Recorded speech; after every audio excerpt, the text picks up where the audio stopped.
Between 1979 and 1981, a dark shadow fell over Atlanta. A series of horrifying events unfolded, now known as the Atlanta child murders. Over this 2-year period, at least 28 African American children, adolescents, and young adults were abducted and murdered. This wasn't just a string of crimes. It was a citywide crisis that left families shattered and a community living in fear. Today, we're going to look back at this terrifying chapter in American history. What exactly happened? Who were the victims? And has justice truly been served? The story begins in the summer of 1979. In late July, the bodies of two boys, 14-year-old Edward Hope Smith and 13-year-old Alfred Evans, were found just days apart in a wooded area.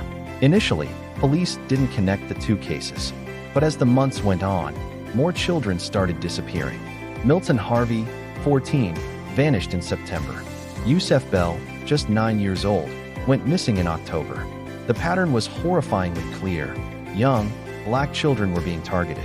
The city of Atlanta was thrown into a state of panic. Parents were afraid to let their children play outside. A citywide curfew was imposed for anyone under 17.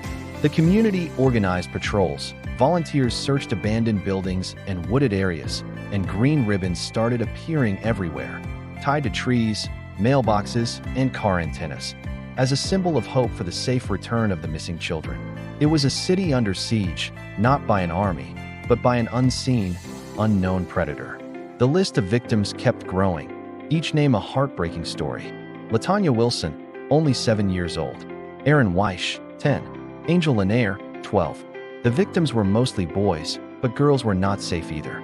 The ages ranged from as young as 7 to young adults in their 20s. The methods were brutal and varied, which initially confused investigators. Some victims were found strangled, others shot, and some stabbed. This variation in the cause of death made it difficult for police to build a consistent profile of the killer. Was it one person or a group? The entire nation watched, horrified, as the body count climbed. The investigation was massive, involving local police, the Georgia Bureau of Investigation, and eventually the FBI. The pressure was immense. The media coverage was intense, and celebrities like Frank Sinatra and Sammy Davis Jr. held benefit concerts to raise reward money. Despite the national attention and a huge task force, leads were scarce. The community felt frustrated, and many believed the police weren't doing enough because the victims were black and from low-income neighborhoods. Tensions were incredibly high. Was this a racially motivated hate crime, maybe perpetrated by the KKK? Or was it something else entirely?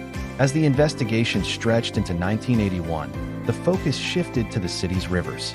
Several victims had been found in or near the Chattahoochee River, leading investigators to believe the killer was using the waterways to dispose of the bodies. This led to one of the most famous and crucial parts of the investigation, the bridge stakeouts. Police began monitoring 14 bridges over the Chattahoochee. They were hoping to catch the killer in the act. On the night of May 22, 1981, their patience paid off. An officer stationed at the James Jackson Parkway Bridge heard a loud splash in the water below. Moments later, a car drove slowly across the bridge, turned around, and crossed back. The police pulled the car over. The driver was a 23-year-old man named Wayne Williams, a freelance photographer and aspiring music producer.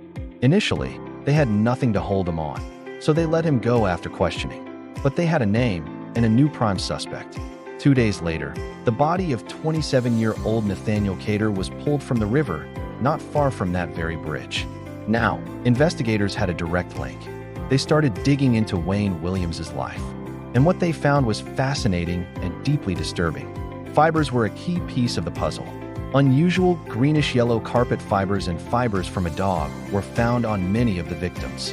When police searched Williams's home and car, they found a match. The carpet in his bedroom and his family dog were the sources of these fibers. The forensic evidence was piling up. It seemed like they had their man. In February 1982, Wayne Williams went on trial. Here's where it gets complicated.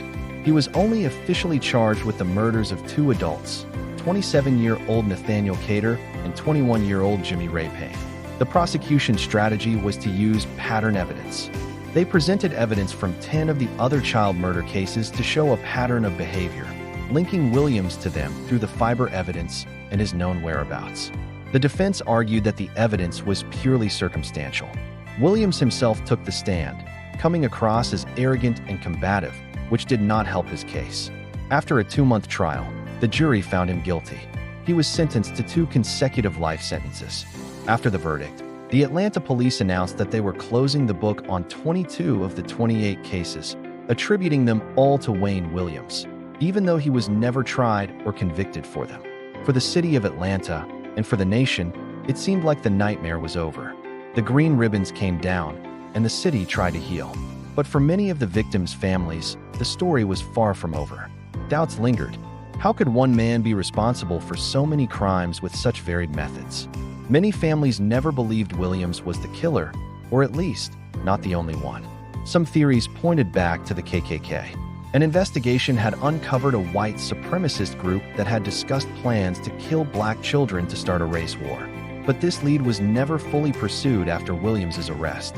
Others believed Williams was a scapegoat, a convenient suspect to close the cases and calm a terrified city.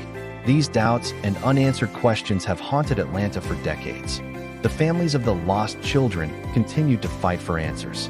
They wanted every single case to be fully investigated, not just closed and attributed to one man. And their persistence finally paid off. In 2019, nearly 40 years after the last murder, Atlanta's mayor, Keisha Lance Bottoms, announced that the city was reopening the case files. This was a monumental decision. With advancements in DNA technology and forensic science, there's a new hope that some of the evidence collected back then could finally provide definitive answers. Can DNA be extracted from the old evidence? Could it confirm Williams's guilt in the other cases, or could it possibly exonerate him and point to other suspects? The reinvestigation is ongoing. It's a slow, painstaking process of re-examining every piece of evidence. For the families, it's a glimmer of hope in a 4-decade-long wait for justice. For the city of Atlanta, it's a chance to finally confront the ghosts of its past, and perhaps, at long last, bring true closure to the tragedy of the lost children. What do you think? Do you believe Wayne Williams acted alone, or do you think there's more to the story? Let me know your thoughts in the comments below. The Atlanta child murders remain a chilling reminder of a time of terror, but also a testament to the enduring fight for truth and justice. Thank you for watching. Don't forget to like this video and subscribe for more deep dives into historical mysteries.